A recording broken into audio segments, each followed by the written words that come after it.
बिस्मिल्लाहिर्रहमानिर्रहीम, अस्सलाम वालेकुम। मैं हमारी अली और आप देख रहे हैं मेरा यूट्यूब चैनल। उम्मीद करती हूँ कि अपनी फैमिली के साथ खुश खुर्रम ज़िंदगी गुजार रहे होंगे इंशाल्लाह ताला। अफसोसनाक वाक़या पेश आया है, बहुत अफसोसनाक, जिसकी जितनी भी मज़म्मत की जाए वो कम है। आप देखें कि कोयटा पुलिस ने ये क्या हरामखोरी की है, कितनी गलत हरकत की है, किस तरह से फायरिंग करके नौजवान को मार दिया। मैं तंग आ चुकी हूँ। पहले पंजाब पुलिस का ये कल्चर ख़त्म नहीं हो रहा था और अब देखें पूरे पाकिस्तान में, पूरी की पूरी पाकिस्तान की पुलिस का ये कल्चर बन गया है कि अगर आप किसी की गाड़ी रोक रहे हैं, अब वो गाड़ी नहीं रोक रहा तो आप फायरिंग कर रहे हैं। मुझे एक बात समझ नहीं आ रही कि यार तुम लोगों को इख्तियार किसने दे दिया कि तुम पकड़ के मुंह उठा के किसी भी इंसान को मार दो। मेरे पास अल्फाज नहीं है, जितने भी अल्फाज हैं मैं बड़ी उसका मुश्किल से इसका इंतखाब कर रही हूँ, क्योंकि आपके मुंह पर अच्छे अल्फाज नहीं आ सकते। अब ये एक ऐसा चैनल है जहाँ पर अल्फाजों को बहुत कंट्रोल करना पड़ता है, अपने आप को बहुत कंट्रोल करना पड़ता है, बड़े तरीके से अल्फाज का इस्तेमाल करना पड़ता है। लेकिन जो हरकत पंजाब पुलिस की जानिब से या पूरे पाकिस्तान की पुलिस की जानिब से इन दिनों या पिछले काफ़ी टाइम से की जा रही है, ये काबिल मजम्मत है। इसके लिए कुछ भी अच्छा नहीं बोला जा सकता। सारा मामला क्या है, किस तरह से कोयटा पुलिस ने ये कारनामा अंजाम दिया है और किस तरह से इन्होंने एक मासूम शहरी, एक मासूम नौजवान की ज़िंदगी ले ली। वीडियो को आखिर तक देखें। जिसने अभी तक मेरा यूट्यूब चैनल सब्सक्राइब नहीं किया उसको कर लीजिएगा, ताकि जितनी नई आने वाली वीडियोस मैं आपके लिए बना रही हूँ आपको बर वक्त मिलती रहे। आप लोगों की अवेयरनेस के लिए बनाती हूँ। अब आप देखें कि किस तरह से इन्होंने गाड़ी को रोका है। सूबा बलोचिस्तान का शहर है कोयटा, जहाँ पर एक नौजवान जो है वो अपने कज़न के साथ जा रहा था। ये लोग नाका लगा के खड़े हुए थे। अब इन्होंने गाड़ी को रोका है, वो गाड़ी नहीं रुकी। जब गाड़ी नहीं रुकी तो इन्होंने डायरेक्ट जो है फायर करना शुरू कर दिया। फायर जो है लड़के को लगा है, ऑन द स्पॉट उसकी डेथ हो गई। इसका जो कज़न था वो ज़ख्मी हुआ है। अब देखें, गाड़ी ना रोकने पर फायरिंग कर रहे हैं आप, ठीक है, क्योंकि आपको पता है कि पीछे एक वाक़या हुआ है सरीना होटल में और बड़ा ही खौफनाक वाक़या हुआ है। सब लोग डरे हुए हैं। मैं इससे बिल्कुल एग्री करती हूँ कि अगर कोई गाड़ी नहीं रोक रहा तो आपको तशवीश होती है कि क्यों नहीं गाड़ी रोकी जा रही। सबसे पहले तो ये अवेयरनेस जो है, आगाही मुहिम जो है, किसका काम है बताना कि जी अगर इस तरह से पुलिस गाड़ी रोक रही है तो इनको गाड़ी रोकनी चाहिए। अगर गाड़ी नहीं रोक रहे तो आप टायर में गोली मारकर टायर को जो है ऑटोमेटिकली जब टायर में गोली लगेगी गाड़ी कितनी आगे जा सकती है। आप टायर पे गोली नहीं मार रहे, आप इंसान को मारने के लिए शूट कर रहे हैं। ये कितनी गलत हरकत है, कितनी अफसोसनाक वाक़या है। आप जो है सूबाई हुकूमत ने वाक़े की तहकीकात के लिए जो है कमेटी बना दी है। वही कमेटियाँ बनती हैं, फिर मामलात आगे जाते हैं। सारी ज़िंदगी के मामलात है, जो जाने वाला होता है वो तो चले जाता है। बेचारों की जो फैमिली है वो तो इंसाफ के लिए दर बदर की ठोकरें खा रही होती है। बात यह कि ये वाक़यात पाकिस्तान भर में रुक क्यों नहीं रहे। हमारी पुलिस ने ऐसा कौन सा जो है वो मंजन बेचना होता है कि उनको ये समझ नहीं आती कि यार किस तरह से ट्रीट करना है शहरियों को। जिन शहरियों की जो है हिफाजत के लिए इन लोगों को मामूर किया जाता है, इनको ड्यूटीज़ पर लगाया जाता है, इनको भर्ती किया जाता है, उन शहरियों को पागलों की तरह ये मारने पे लगे हुए हैं। वो कौन से वहशी जानवर पुलिस वाले हैं जिनको आप जो है सड़क पे खड़ा कर देते हैं, जिनके अंदर ज़रा बराबर इंसानियत नहीं होती। वो पकड़ कर जो है अगर गाड़ी रुक नहीं रही तो आप पागलों की तरह फायरिंग करके अगले बंदे को मार देंगे।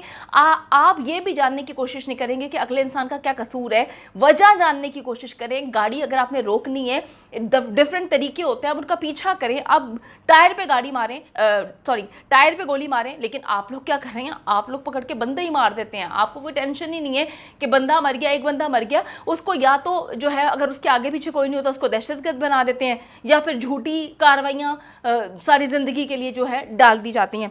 अब ये है, अब देखें सिक्योरिटी सूरत हाल तो नाजुक है, मैं इससे एग्री करती हूँ। बेशतर औकात जो है लोगों पर हमले भी किए जाते हैं, ये भी सही है, लेकिन इस तरह से पुलिस का रवैया पूरे पाकिस्तान में ये काबिले मजम्मत है। अब शदीद तनकीद जो है की जा रही है कि जी स्नैप चेकिंग के दौरान लोगों को कत्ल करने का इख्तियार किसने दे दिया है पुलिस को। ये बहुत बड़ा सानिया है, बहुत बड़ा वाक़या है, क्योंकि वो नौजवान जो है उसका कोई कसूर नहीं था। वो स्टूडेंट थे, वो पढ़ते थे। जब उसके कज़न को होश आया उसने बताया कि जी हम लोग जा रहे थे, पुलिस ने रुकने का इशारा किया, हमने आगे जाके जब गाड़ी रोकी, जब हमने गाड़ी रोकी तो इन्होंने पीछे से फायर कर दिया। अब आप देखें कि किस कदर जुल्म की बात है, किस कदर जुल्म की बात है कि माँ से, उसके बाप से, उसके बहन भाइयों से एक मासूम लड़का जिसका कोई कसूर भी नहीं था वो इन्होंने छीन लिया। और ये पहली बार नहीं छीना। अब आप देखें कि इस तरह के वाक़यात अगर होते रहेंगे, मजलूम लोगों को मारा जाता रहेगा, तो फिर हमारी हिफाजत कौन करेगा? ये पहली बार वाक़या नहीं हुआ, मैं आपको हिस्ट्री बताती हूँ कि इससे पहले कितनी बार ये जो है मासूम मज़लूम बच्चों को, नौजवानों को जो है अपनी घटिया हरकतों का शिकार बना चुके हैं, अपनी वहशत का, अपनी दरिंदगी का। ये दरिंदगी ही कहूँगी, क्योंकि जब आपने कोई कसूर नहीं किया तो आपको किस तरह से ये लोग गोली मार देते हैं, आपको किस तरह से मौत की वादी में भेज देते हैं। आपको बताती चलूँ कि 20 जनवरी को, रवा साल 20 जनवरी को फैसलाबाद में पुलिस की जानिब से एक गाड़ी को रुकने का कहा गया था, नहीं रुकी तो वकास गुजर नामी शख्स था, वो उसकी डेथ हो गई थी, इन्होंने फायरिंग कर दी थी, 3 अफराद जख्मी हुए थे। इसी तरह जो है फिर मैं आपको बताती चलूँ कि 3 जनवरी को कराची में जो है 27 साला सुल्तान नज़ीर था, उस पर इन्होंने फायरिंग की, वो नहीं रुका, उसने इनकी बात नहीं मानी, तो इन्होंने जो है उस पर फायरिंग की और बाद में वही इनकी फजूल हरकतें, उसको डकैत बना दिया, डकैत समझ ले कि जी डकैत थे तो हमने जो है उसको मार दिया। इसके अलावा जो है इस्लामाबाद में 2 जनवरी को रात गए उसामा नदीम सद्दी नामी नौजवान था, जब उसने गाड़ी नहीं रोकी तो इन्होंने उसको मार दिया था। तो बाद में पुलिस जो है यही मौक़िफ़ अपनाती है कि जी गाड़ी को रुकने का इशारा किया, नहीं रुकी तो फायरिंग कर दी। अप्रैल 2019 में कराची में पुलिस एहलकारों की मुबैना फायरिंग से जो है वो एक रिक्शा आ गया था, जब ये लोग फायरिंग कर रहे थे तो उसके अंदर मासूम बच्चा था 20 माह का, उसकी डेथ हो गई थी। 2019 फरवरी में कराची में एक मेडिकल की तालिबा थी निम्रा, वो भी पुलिस और डाकुओं की फायरिंग के नतीजे में उसकी डेथ हो गई थी। अगस्त 2018 में उमर नामी 10 साला बच्ची को भी जो है पुलिस की ऐसी हवाई गोली लगी थी, वो किसी को मार रहे थे, बेचारी को मार दिया इन्होंने। इसी तरह बेशुमार जो हैं वाक़यात पुलिस के जो है क्रेडिट पे हैं। पुलिस जो है वो जिन लोगों की हिफाजत के लिए मामूर हुई हुई है, उन्हीं की जानें जो है लेने पे मुसलसल बाज़िद है कि जी उनकी जानें लेंगे। मुझे एक बात समझ नहीं आती कि कहाँ पर ये बात लिखी हुई है कि अगर कोई इंसान गाड़ी नहीं रोक रहा तो आपने उसको मार देना है, आपने उसको फायरिंग करनी है। आप उस पर अंधाधुन फायरिंग कर देते, इस मासूम इंसान पर आपने अंधाधुन इनकी गाड़ी पर फायरिंग की, आपने जानने की भी कोशिश नहीं की। और आज आप देखें कि मुझे यकीनन, मैं आपको बताऊँ, अपनी फैमिली के लिए, अपने दोस्तों के लिए, अपने आप के लिए इतना डर लगता है कि मैं जिस मुल्क में रह रही हूँ वहाँ पर कोई सिस्टम नहीं है, कोई निज़ाम नहीं है, वहाँ पर कानून को कोई पूछने वाला नहीं, पुलिस को कोई पूछने वाला नहीं। हम कभी इसी तरह गाड़ी में जा रहे होंगे और कोई भी हमें इस तरह से पुलिस वाला मार दे, क्या हमारी गाड़ी नहीं रोकी, हमारी बात नहीं सुनी।